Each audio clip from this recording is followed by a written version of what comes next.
Il y a un truc que je comprends pas. Je pense être sortie de ma dépendance affective, tu vois. Et pourtant, j'angoisse quand il me répond pas, j'ai encore du mal à être seule, je suis encore un peu triste et tout. Qu'est-ce qui m'arrive?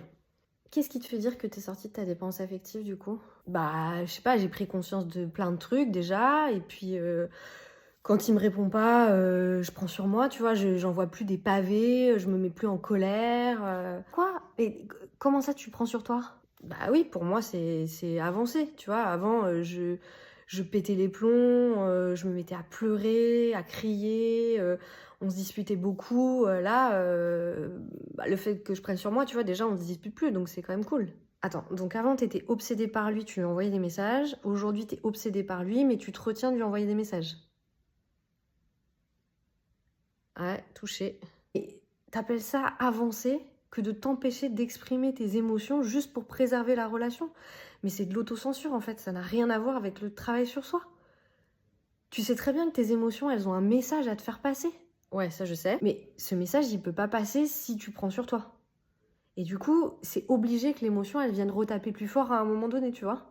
C'est vrai que ces derniers temps, je pleure pour rien, je m'énerve, je me suis même embrouillée avec une copine alors que, bah, je sais pas, c'est jamais arrivé. Alors déjà, on pleure jamais pour rien. Et ce que tu expérimentes là, c'est complètement normal en fait. Tes émotions, elles avaient un message à t'apporter, tu l'as pas écouté, t'as fermé la porte, donc elles cherchent une porte de sortie.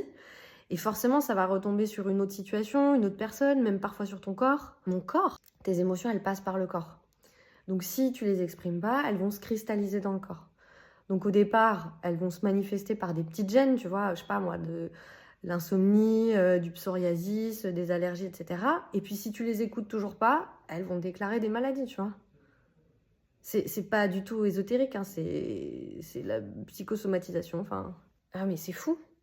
Ok, donc très mauvaise idée de prendre sur soi, faut juste que j'apprenne à exprimer ce que je ressens. Faut que tu apprennes à exprimer tes émotions et aussi accepter que bah, parfois l'autre il est pas prêt à les écouter. Mais dans ces cas-là, ça te fait un super filtre pour voir quelles sont les personnes que tu veux garder autour de toi et quelles sont celles que tu veux virer, tu vois. Radical ton truc. Ouais, et terriblement efficace pour assainir les relations.